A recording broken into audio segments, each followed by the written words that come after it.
ഞാനൊക്കെ മരിക്കുന്നത് ഞാൻ വിചാരിച്ചേക്കുന്നു കേട്ടോ. സത്യം പറയാം, സൂയിസൈഡ് ചെയ്യാൻ വരെ എനിക്ക് തോന്നിയിട്ടുണ്ട്. Hello, welcome back to my YouTube channel. It's me Vineetha. എങ്ങനെയുണ്ട് എൻ്റെ ഇൻട്രോ? എപ്പോഴും നമ്മുടെ പുതിയൊരു വീഡിയോയിലേക്ക് സ്വാഗതം എന്ന് പറഞ്ഞ് മടുത്തു. അപ്പം ഞാൻ ഇൻട്രോ ഒന്ന് ജസ്റ്റ് മാറ്റിപ്പിടിച്ചതാണ്. പക്ഷേ എനിക്കത് പറയുമ്പോൾ എന്തോ ഒരു ചമ്മല് പോലെ. അപ്പോൾ ഇന്നത്തെ നമ്മുടെ വീഡിയോ Q&A വീഡിയോ ആണ്. ഞാനിങ്ങനെ ഇടയ്ക്ക് നൂറ്റാണ്ടിലൊക്കെയാണ് ലോങ് വീഡിയോ ഇടാറുള്ളൂ. അപ്പോൾ ഇടയ്ക്ക് ഇങ്ങനെ പുതിയ സബ്സ്ക്രൈബേഴ്സൊക്കെ വരുമ്പോൾ ഇങ്ങനെ കമൻറ്റ് ബോക്സിൽ ക്വസ്റ്റ്യൻസൊക്കെ ഇങ്ങനെ കൂടുതലായി വരുമ്പോൾ ഞാൻ എന്ത് ചെയ്യും, ഒരു Q&A ചെയ്തേക്കാം എന്നൊക്കെ വിചാരിച്ചിട്ട് അങ്ങനെ ഒരു കമ്മ്യൂണിറ്റി പോസ്റ്റ് ഇടാറുണ്ട്. അപ്പോൾ അങ്ങനെ ഇന്ന് നമ്മളൊരു Q&A ചെയ്യാനായിട്ട് പോവുകയാണ്. അപ്പോൾ ഒരുപാട് കോമൺ ക്വസ്റ്റ്യൻസ് ഉണ്ട്. പിന്നെ കൂടുതലും ചോദിച്ചിരിക്കുന്നത് നെക്സ്റ്റ് ബേബി പ്ലാൻ, അങ്ങനത്തെ കുറച്ച് ക്വസ്റ്റ്യൻസൊക്കെ ഉണ്ട്. അപ്പോൾ എന്താ പറയുക, നമ്മുടെ ചാനൽ ആദ്യമായിട്ട് കാണുകയെന്നുണ്ടെങ്കിൽ എന്തായാലും സബ്സ്ക്രൈബ് ചെയ്യുക. എന്തായാലും ഇല്ല, നിങ്ങൾക്ക് എൻ്റെ വീഡിയോസൊക്കെ ഇഷ്ടമാണെങ്കിൽ സബ്സ്ക്രൈബ് ചെയ്തിടുക. അതുപോലെ തന്നെ എന്തെങ്കിലുമൊക്കെ ഉണ്ടെങ്കിൽ ഒന്ന് കമൻറ്റ് ചെയ്തിടുക. അതുപോലെ തന്നെ വീഡിയോ ഇഷ്ടമായെങ്കിൽ ലൈക്ക് ചെയ്യാനും മറക്കരുത് കേട്ടോ. അപ്പോൾ നമുക്ക് നേരെ നമ്മുടെ വീഡിയോയിലോട്ട് പോവാം. അപ്പോൾ കോമൺ ആയിട്ട് കുറച്ച് ക്വസ്റ്റ്യൻസ് എന്ന് വെച്ച് കഴിഞ്ഞാൽ എൻ്റെ സ്ഥലം എവിടെയാണെന്നാണ് കൂടുതൽ പേരും ചോദിക്കുക. ചേച്ചി എവിടെയാണ് പ്ലേസ് എന്നുള്ളതാണ്. അപ്പോൾ ഞാൻ തൃശ്ശൂരാണ് കേട്ടോ. തൃശ്ശൂർ ജില്ല മാത്രമേ തൃശ്ശൂരുള്ളൂ. മീൻസ് പ്രോപ്പർ തൃശ്ശൂർ സിറ്റിയിലൊന്നല്ല വീട്, കുറച്ച് ഒരു ഉൾപ്രദേശത്താണ്. മീൻസ് ഇത്തിരി ഒരു ഗ്രാമപ്രദേശം പോലത്തെ ഒരു ഏരിയയാണ്. വടക്കാഞ്ചേരിയിൽ നിന്ന് കുറച്ചും കൂടി വരണം കേട്ടോ. ഇപ്പോൾ ഈ അടുത്ത് മുണ്ടത്തിയോട് വെടിക്കെട്ട് അപകടം നടന്നില്ലേ, അപ്പോൾ ആ ഒരു ഏരിയയിലൊക്കെ ആയിട്ടാണ് വീട് വരുന്നത്. മുണ്ടത്തിയോട്, തിരുത്തിപ്പറമ്പ് എന്നൊക്കെ പറയും. എത്ര വരെ പഠിച്ചു ചോദിച്ചു കഴിഞ്ഞാൽ ഞാൻ എൻ്റെ പിന്നെ ഒരു ക്വസ്റ്റ്യൻ കൂടെ ഉണ്ട്. ഇത് രണ്ടും കൂടെ മിക്സ് ചെയ്ത് പറയാം, എന്നാലാണ് അത് കണക്റ്റ് ആവുള്ളൂ. ഞാൻ എൻ്റെ 19ാമത്തെ വയസ്സിലാണ് കല്യാണം കഴിക്കുന്നത്. അതെന്തുകൊണ്ട് അത്ര നേരത്തെ കല്യാണം കഴിച്ചെന്നുള്ളത് ഞാൻ എൻ്റെ ലൈഫ് സ്റ്റോറിയിൽ പറഞ്ഞിട്ടുണ്ട്. അപ്പോൾ എത്ര വരെ പഠിച്ചു ചോദിച്ചു കഴിഞ്ഞാൽ ഡിഗ്രി സെക്കൻഡ് ഇയർ എൻ്റെ കഴിഞ്ഞിട്ടുള്ളൂ. തേർഡ് ഇയർ കംപ്ലീറ്റ് ആക്കാനായിട്ട് എനിക്ക് പറ്റിയിട്ടുണ്ടായിരുന്നില്ല. അപ്പോൾ ഞാൻ അതുവരെയാണ് പഠിച്ചത്. അത് കഴിഞ്ഞിട്ടും കുറേ പഠിച്ചു വിട്ടു. അത് കഴിഞ്ഞിട്ട് ഞാൻ കുറച്ച് ലാബ് പഠിക്കാൻ പോയിട്ടുണ്ടായിരുന്നു. അപ്പോൾ ഞാൻ കൊമേഴ്സ് എടുത്തിട്ടുണ്ടായിരുന്നത്, +2 കൊമേഴ്സ് എടുത്തിട്ടുണ്ടായിരുന്നത്. അപ്പോൾ എനിക്ക് ലാബിനോട് അങ്ങോട്ട് സെറ്റ് ആവുന്നുണ്ടായിരുന്നില്ല. അപ്പോൾ അത് ഞാൻ കംപ്ലീറ്റ് ആക്കിയില്ല. പിന്നെ കുറേ കമ്പ്യൂട്ടർ പഠിക്കാൻ പോയി, അതും ഞാൻ കംപ്ലീറ്റ് ആക്കിയിട്ടില്ല. പിന്നെ കുറേ സ്റ്റിച്ചിങ് പഠിക്കാൻ പോയി, അതും ഞാൻ കംപ്ലീറ്റ് ആക്കിയിട്ടില്ല. അവസാനം കറങ്ങിത്തിരുന്ന യൂട്യൂബ്. അതെന്താ അങ്ങനെ ചോദിച്ചാൽ എനിക്കറിയില്ല. അതിലാണ് ഇപ്പോൾ നിൽക്കണത്. ഇനി എന്തെങ്കിലും പഠിക്കാൻ പോകുന്നുണ്ടോ? കുറേ പേര് പറഞ്ഞു ഡിഗ്രി കംപ്ലീറ്റ് ചെയ്തോ, അത് നിങ്ങൾക്ക് ഭാവിയിൽ യൂസ്ഫുൾ ആണെന്ന് അങ്ങനെയൊക്കെ പറഞ്ഞു. പക്ഷേ എനിക്കൊരു പ്ലാൻ ഉണ്ട്. അപ്പോൾ അത് നടക്കുമെന്നറിയില്ല, എന്തായാലും നടത്തിയിരിക്കും. നെക്സ്റ്റ് ക്വസ്റ്റ്യൻ, ചേട്ടൻ തിരിച്ച് ഗൾഫിൽ പോകണില്ല എന്നാണ് കേട്ടോ. അപ്പോൾ കണ്ണൻ ഇനി ദുബായി പോകണ്ടോ ചോദിച്ചു കഴിഞ്ഞാൽ എനിക്ക് കറക്റ്റായിട്ട് നമ്മുടെ ഭാവി കറക്റ്റായിട്ട് പറയാൻ പറ്റില്ല. അപ്പോൾ അതുകൊണ്ട് എന്താ പറയുക, പോകണ്ടോ ചോദിച്ചു കഴിഞ്ഞാൽ എനിക്കറിയില്ല. തൽക്കാലം ഇപ്പോൾ പോകണില്ല. കാരണം ഞങ്ങൾക്ക് കുറേ കടങ്ങളൊക്കെ വന്ന സമയത്താണ് ആൾ ദുബായി പോയത്. ആൾ മുന്നേ ദുബായിലായിരുന്നു, പിന്നെ നാട്ടിൽ സെറ്റിലായി, പിന്നെ കുറേ കടങ്ങളൊക്കെ ആയിട്ടുണ്ടായിരുന്നു. അത് ഞാൻ എപ്പോഴും വിചാരിക്കും അതൊരു വീഡിയോ ആയിട്ട് ഇടണം എന്നുള്ളത്. അതെന്തായാലും ഒരു വീഡിയോ ആയിട്ട് ഇടാം കേട്ടോ. അപ്പോൾ എന്താ പറയുക, കടങ്ങളൊക്കെ വന്ന സമയത്താണ് ദുബായി പോയത്. ഇപ്പോൾ ഏകദേശം ഒക്കെ ഒതുങ്ങി, എല്ലാം കഴിഞ്ഞു, എല്ലാം വീട്. അപ്പോൾ ആൾ നാട്ടിൽ വന്നു. ഇനി ഭാവിയിൽ എന്താ ഉണ്ടാവുക നമുക്ക് അറിയാൻ പറ്റില്ല. ഗൾഫിൽ പോകണ്ടോ ഇല്ലയെന്നൊന്നും എനിക്ക് അറിയാൻ പറ്റില്ല. അപ്പോൾ അതുകൊണ്ട് ഇപ്പോൾ തൽക്കാലം പോകണില്ല കേട്ടോ. കണ്ണൻ്റെ ജോബ്, ആളുടെ വർക്ക് അലുമിനിയം ഫാബ്രിക്കേഷനാണ്. അലുമിനിയം ഫാബ്രിക്കേഷന് മാത്രമല്ല പോവുക, ആളിടയ്ക്ക് പണിയില്ലാത്തപ്പോൾ ടൈല് പണിക്ക് പോകാറുണ്ട്. അപ്പോൾ ആൾക്ക് എന്ത് പണിയായാലും കുഴപ്പമില്ല. ആളുടെ മെയിൻ പണി അലുമിനിയം ഫാബ്രിക്കേഷനാണ് കേട്ടോ. പിന്നെ next question, happiest moment in life, sad moment in life. Sad moments ഒരുപാട് ഉണ്ടായിട്ടുണ്ട് എൻ്റെ കുട്ടിക്കാലത്തായാലും എപ്പോഴായാലും. ഏറ്റവും സാഡ് മൊമെൻറ്റ് ഉണ്ടായത് സ്കൂൾ കാലഘട്ടത്തിൽ എന്നൊരു ഡാൻസ് പഠിക്കുന്ന ടീച്ചർ ഉണ്ടായിരുന്നു. അത് ഞാൻ ഈ അടുത്ത് എൻ്റെ ഫ്രണ്ട്സിൻ്റെ അടുത്ത് ആ ഒരു സ്റ്റോറി പറഞ്ഞിട്ടുണ്ടായിരുന്നു. ഒരു ഡാൻസ് പഠിപ്പിക്കുന്ന ടീച്ചർ.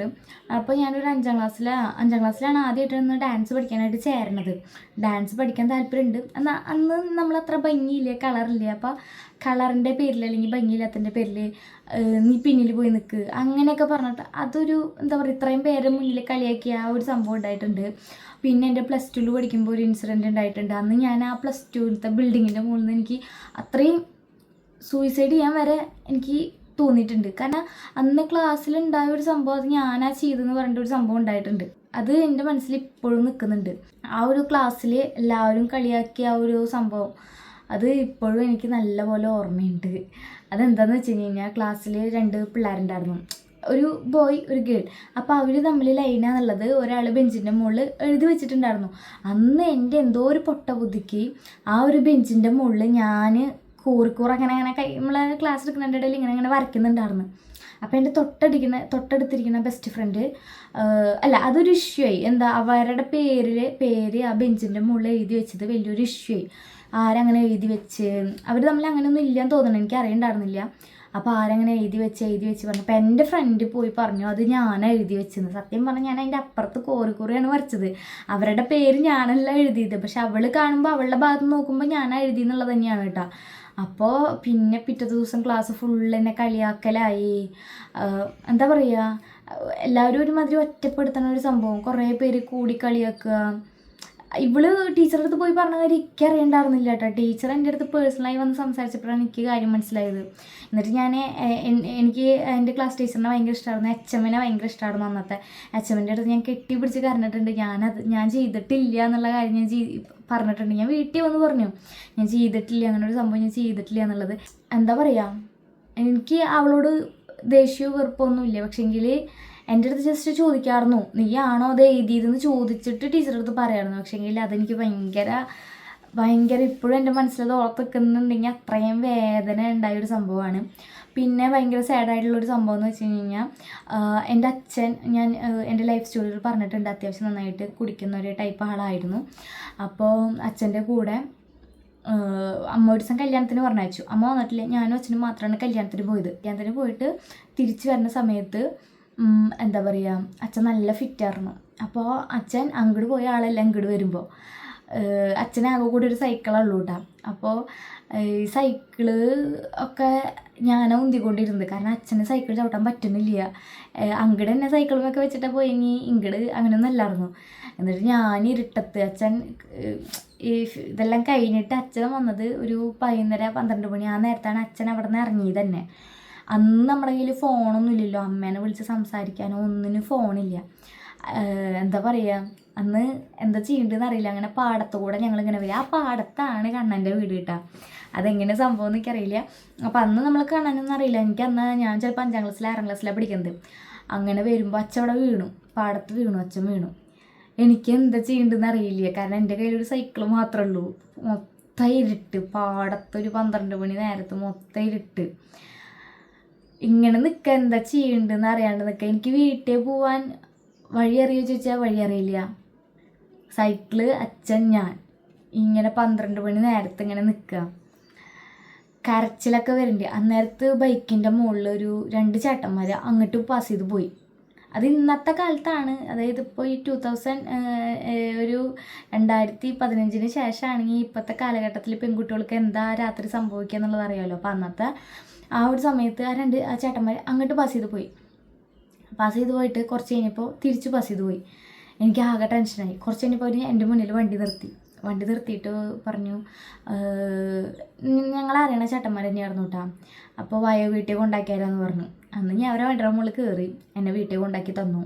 അത് കഴിഞ്ഞിട്ട് ഞങ്ങളുടെ റിലേറ്റീവ്സൊക്കെ പോയിട്ട് അച്ഛനെ എടുത്തുകൊണ്ട് വന്നു. അതെൻ്റെ മനസ്സിൽ ഇപ്പോഴും ഒരു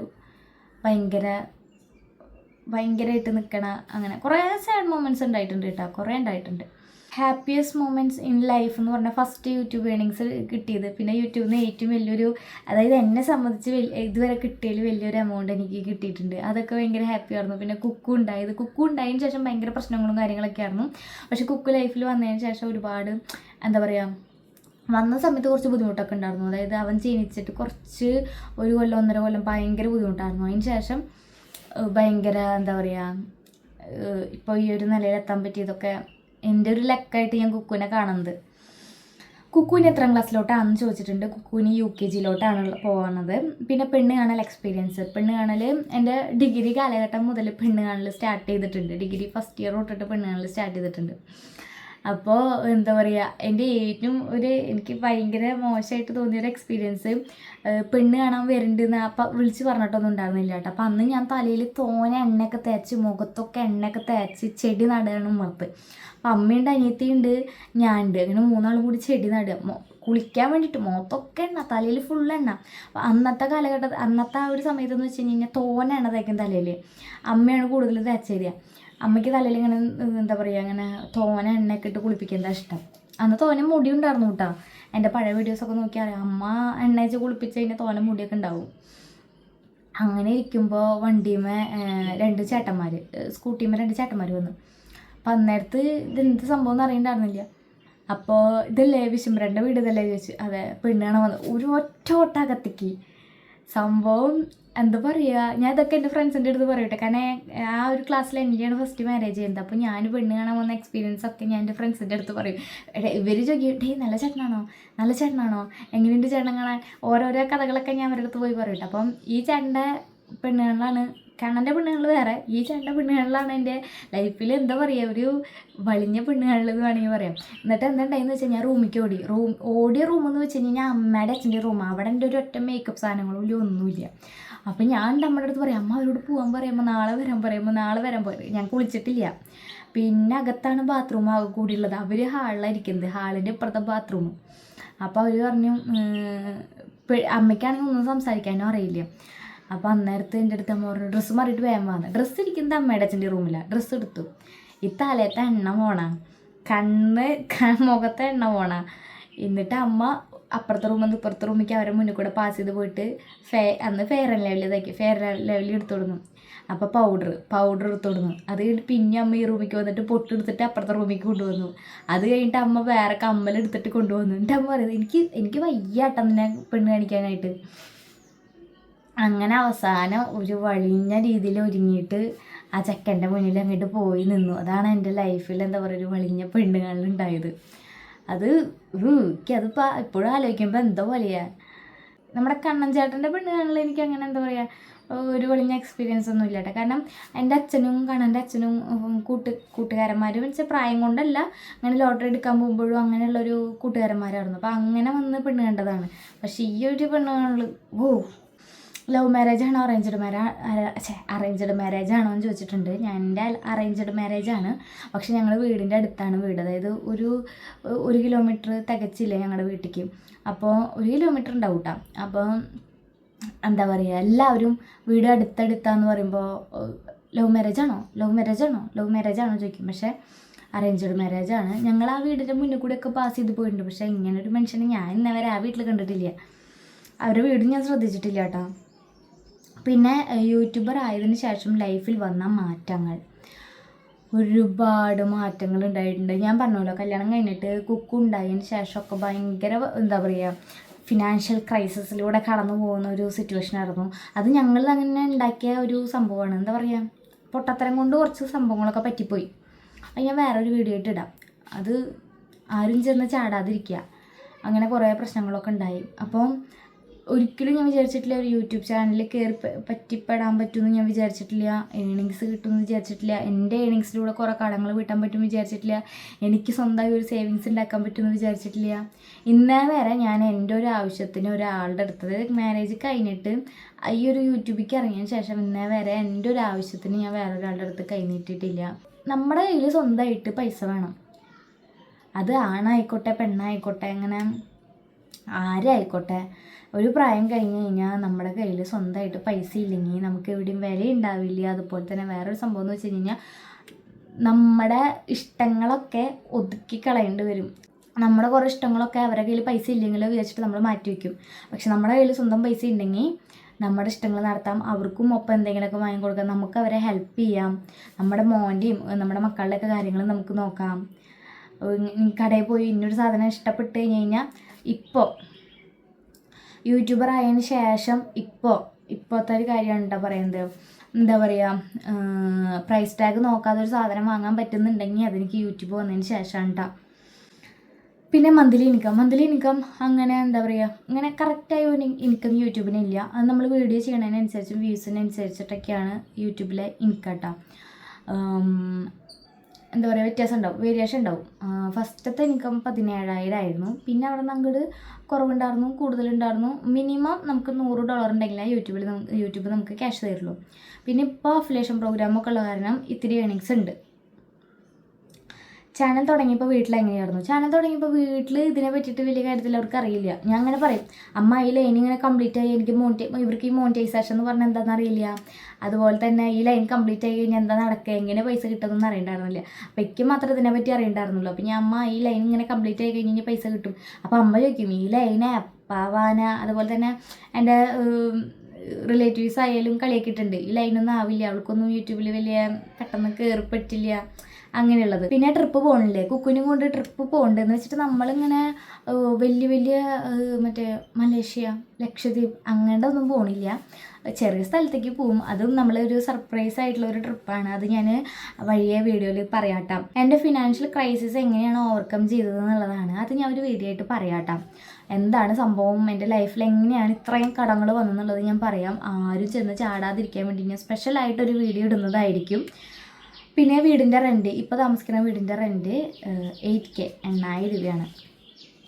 2026 എന്തെങ്കിലും നേടണം എന്നുണ്ടോ? ഉറപ്പായിട്ടുണ്ട്. എനിക്കിങ്ങനെ ഒരു 2-3 ലക്ഷ്യങ്ങളുണ്ട്. അപ്പോൾ അത് ചെയ്യാനായിട്ട് കുറച്ചധികം പൈസ വേണം. അപ്പോൾ അത് പറഞ്ഞ പോലെ ആവുന്നേ ഉള്ളൂ. അപ്പോൾ എന്തായാലും 2026 എനിക്കുള്ള വർഷമാണ്. ഞാൻ തുടക്കം മുതലേ മനസ്സിൽ വിചാരിക്കുന്നതാണ്. നടക്കാതിരിക്കില്ല. നമ്മൾ നടത്തണം, അല്ലാണ്ട് ആരും നടത്തിയില്ല. നമുക്കുള്ള വാക്കേറി ദൈവം വര തരുമെന്ന് പറഞ്ഞിട്ടിരുന്ന് കഴിഞ്ഞാൽ ഒന്നും തരില്ല. നമ്മൾ തന്നെ എരനെ പോയി കണ്ടുപിടിക്കണം. അപ്പോൾ അതുകൊണ്ട് 2026 നടക്കും, ഈ അടുത്ത് തന്നെ നടക്കും എന്ന് വിചാരിക്കുന്നു. പിന്നെ ഹസ്ബൻഡ് വീട്ടിൽ പോകാത്തത് എന്താണ്, ഹസ്ബൻഡിൻ്റെ വീട്ടിൽ പോകാത്തത് എന്താണെന്നുള്ളത്, ഞാൻ പോകാറുണ്ട്, ഇടയ്ക്കൊക്കെ പോകാറുണ്ട്. പിന്നെ അവിടെ നിൽക്കാൻ പറ്റിയൊരു സാഹചര്യം ഇല്ലാത്ത കാരണമാണ് നിൽക്കാത്തത്. അതെനിക്ക് വീഡിയോയിൽ പറയാനായിട്ട് പറ്റത്തില്ല, കാരണം അവരെയും കുറ്റം പറയാൻ പറ്റില്ല. ഞാനത് വീഡിയോയിൽ ഇങ്ങനെ വന്നത് എനിക്ക് വേണമെങ്കിൽ അത് വെച്ചിട്ട് റീച്ചൊക്കെ ഉണ്ടാക്കാം. പക്ഷേ അതിൻ്റെ ആവശ്യമൊക്കെയില്ല. എന്താ വെച്ചാൽ അവരുമായിട്ടൊരു പ്രശ്നമോ തല്ലൂട്ടൊന്നുമില്ല. പക്ഷേ എങ്കിൽ അവിടെ നിൽക്കാൻ പറ്റാത്തൊരു സാഹചര്യം ഉണ്ട്, അതുകൊണ്ടാണ് നിൽക്കാത്തത്. എന്താ യൂട്യൂബ് ഇവൻറ്റിന് പോകാത്തത്? എനിക്ക് പേടിയാണ്. എനിക്ക് ഒറ്റ യൂട്യൂബേഴ്സായിട്ട് അങ്ങനെ കോണ്ടാക്റ്റ് ഒന്നുമില്ല. ഇപ്പോൾ ആകെ കൂടെ നാൻസി നൈസി ഒരു സ്റ്റിച്ചിങ് ചാനലാണ്, അവരായിട്ട്. പിന്നെ എന്നെ ഫസ്റ്റ് കോണ്ടാക്ട് ചെയ്തത് ജിജോ ചേട്ടൻ, ജിജോസ് വ്ളോഗായിരുന്നു ആ ചേട്ടനാണ് എനിക്ക് യൂട്യൂബിലെ മോണിറ്റൈസേഷനൊക്കെ എങ്ങനെയാണെന്നൊക്കെ പറഞ്ഞു തന്നത് ആ ചേട്ടൻ. പിന്നെ സൂര്യ വിനീഷ് ഇപ്പോൾ ഈ അടുത്ത് തന്നെ കോണ്ടാക്ട് ചെയ്ത് തുടങ്ങിയതാണ് ആൾ. അപ്പോൾ അങ്ങനെ കുറച്ച് പേരിനൊക്കെ അറിയുള്ളൂ. അപ്പോൾ യൂട്യൂബ് ഇവൻറ്റിന് എനിക്ക് മെസ്സേജ് വരുന്ന സമയത്ത് അവർക്ക് മെസ്സേജ് വരാറില്ല, അവർക്ക് മെസ്സേജ് വരുന്ന സമയത്ത് എനിക്ക് മെസ്സേജ് വരാറില്ല. അപ്പോൾ എനിക്ക് പോകാനായിട്ട് പേടിയാണ്. എനിക്ക് അങ്ങനെ ആരെന്നെ അറിയില്ല. പിന്നെ ഞാനാണെങ്കിൽ എന്താ പറയുക, ഭയങ്കര സ്റ്റേജ് ഫിയറൊക്കെ ഉള്ള കൂട്ടത്തിലാണ്. അപ്പോൾ എനിക്ക് യൂട്യൂബ് ഇവൻറ്റിന് പോകാൻ പേടിയായിട്ടാണ് ഞാൻ പോകാത്തത്. അപ്പോൾ ഇത്തവണത്തെ യൂട്യൂബ് ഇവൻറ്റിന് ഞാൻ ജസ്റ്റ് ഒന്ന് അപ്ലൈ ഇട്ടിട്ടുണ്ട്. പോകാൻ പറ്റുമോ, എനിക്ക് അന്നേരത്തെ ടെൻഷൻ ഇല്ലെങ്കിൽ ഞാൻ പോകും. പിന്നെ നമ്മുടെ ഫാമിലീനൊന്നും കേട്ടില്ലല്ലോ, നമ്മളെ മാത്രമല്ല, ആരാണോ യൂട്യൂബർ ആളെ മാത്രമല്ല കേട്ടുള്ളൂ. അപ്പോൾ അതുകൊണ്ട് എനിക്ക് പോകാനായിട്ട് പേടിയായതുകൊണ്ടാണ് ഞാൻ പോകാത്തത്. ചാനൽ നിർത്താൻ വീട്ടിൽ പറഞ്ഞിട്ടുണ്ടോ? ഇല്ല, ഇതുവരെ അവരൊന്നും പറഞ്ഞിട്ടില്ല. കാരണം നമുക്കൊരു ഇൻകം കിട്ടണതല്ലേ. വീട് വയ്ക്കാൻ പ്ലാനുണ്ടോ ഈ ഇയറിൽ? വീട് ഇപ്പോൾ വയ്ക്കാൻ എന്താ പറയുക, ഈ ഇയറിൽ പ്ലാനില്ല. കാരണം ഈ ഇയറിൽ നടക്കുമെന്ന് അറിയില്ല. കാരണം അതിനനുസരിച്ചുള്ള ഫണ്ട് നമ്മുടെ കയ്യിൽ വേണം. അത്രയും ഫണ്ടൊന്നും എന്തായാലും ഇപ്പോൾ തൽക്കാലം ഇല്ല. എന്തായാലും വീട് വയ്ക്കും. നമുക്ക് സ്ഥലമില്ല. സ്ഥലം വീട്ടുകാർക്കും ഭാഗം വെച്ച് തരാനായിട്ട് അവരുടെ കയ്യിലും ഇല്ല. അപ്പോൾ അതുകൊണ്ട് നമ്മൾ സ്വന്തമായിട്ട് സ്ഥലം മേടിച്ച് വീടൊക്കെ വെക്കണം. അപ്പോൾ ഏകദേശം എത്ര രൂപയോന്നൊന്ന് കാൽക്കുലേറ്റ് ചെയ്ത് നോക്കി കഴിഞ്ഞ് കഴിഞ്ഞാൽ അറിയാൻ പറ്റുമല്ലോ. അപ്പോൾ അതുകൊണ്ട് ഫണ്ടായിട്ടില്ല. ഫണ്ടായി കഴിഞ്ഞാൽ എന്തായാലും ദൈവം സഹായിച്ച് ഈ ഇയറിൽ നടക്കുമെന്ന് അറിയില്ല. എന്തായാലും അടുത്ത കൊല്ലത്തേക്ക് നോക്കണം. ചേച്ചിയുടെ അച്ഛൻ്റെ ഫസ്റ്റ് വൈഫിനെ കണ്ടിട്ടുണ്ടോ? ഞാൻ കണ്ടിട്ടില്ല. എൻ്റെ ഓർമ്മയിൽ അവരുടെ പിള്ളേരെ കണ്ടിട്ടുണ്ട്, പക്ഷേങ്കിൽ ഞാൻ ഫസ്റ്റ് വൈഫിനെ കണ്ടിട്ടില്ല.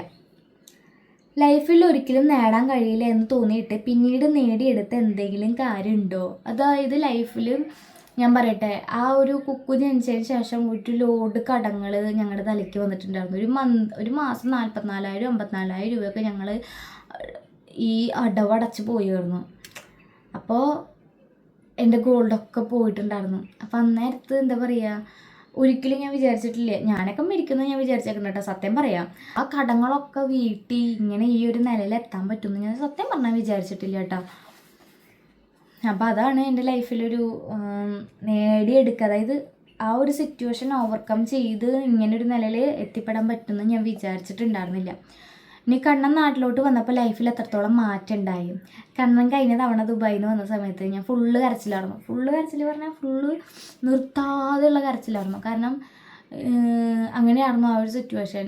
ഇവിടെ നിൽക്കാമെന്ന് വെച്ച് കഴിഞ്ഞാൽ ഇവിടെ കുറച്ച് പ്രശ്നങ്ങളുണ്ടായിരുന്നു. കണ്ണൻ്റെ വീട്ടിൽ നിൽക്കാമെന്ന് വെച്ചാൽ അവിടെ കുറച്ച് പ്രശ്നങ്ങളുണ്ടായിരുന്നു. പിന്നെ അന്ന് എനിക്ക് അത്ര ഏണിങ്സ് ഒന്നും ഉണ്ടായിരുന്നില്ല. അപ്പോൾ വാടക വീട്ടിലേക്ക് മാറാനായിട്ടുള്ളൊരു ഫണ്ടും നമ്മുടെ കയ്യിലില്ല.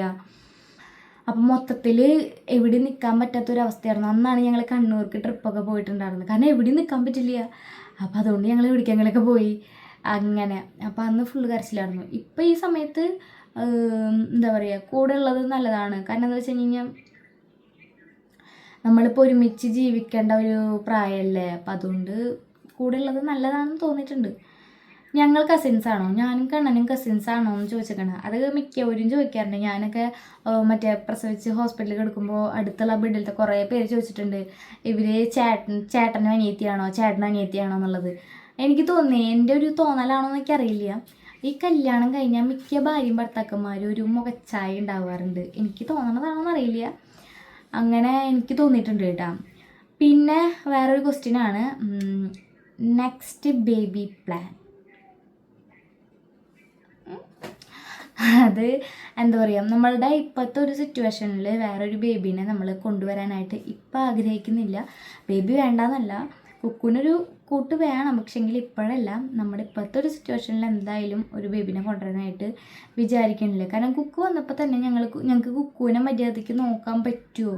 കുക്കുവിൻ്റെ അടക്കം ഗോൾഡ് ഒരു പണയം വെക്കേണ്ടി വന്നിട്ടുണ്ട്, പണയം വിൽക്കേണ്ട അവസ്ഥ വന്നിട്ടുണ്ട്. അപ്പം അതുകൊണ്ട് ഇനിയൊരു ബേബി ഉണ്ടാകുമ്പോൾ ആള് വാടക വീട്ടിലല്ല ജനിക്കേണ്ടത്, പുതിയൊരു വീട്ടിൽ കടമൊന്നും ഇല്ലാത്ത ആ ഒരു സിറ്റുവേഷനിൽ ഞങ്ങളൊന്ന് സെറ്റിലായിട്ട് വേണം നെക്സ്റ്റ് ബേബി.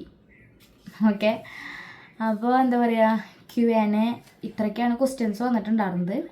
അപ്പോൾ കുറേ പേര് ചാനൽ സബ്സ്ക്രൈബ് ചെയ്യാതെയാണ് വീഡിയോ കാണുന്നത്. അപ്പോൾ ഇഷ്ടപ്പെട്ടിട്ടും സബ്സ്ക്രൈബ് ചെയ്യാൻ മറന്നിരിക്കണ കൂട്ടുകാരാണെങ്കിൽ സബ്സ്ക്രൈബ് ചെയ്യാം. അപ്പോൾ എന്താ പറയുക, എന്തെങ്കിലുമൊക്കെ ഉണ്ടെങ്കിൽ കമൻറ്റ് ചെയ്യുക, എന്തെങ്കിലും ഡൗട്ടൊക്കെ ഉണ്ടെങ്കിൽ കമൻറ്റിൽ ചോദിച്ചോളൂ, പരമാവധി ഞാൻ റിപ്ലൈ തരും. അപ്പോൾ ഇന്നത്തെ വീഡിയോ ഇത്രയേ ഉള്ളൂ. ടാറ്റാ.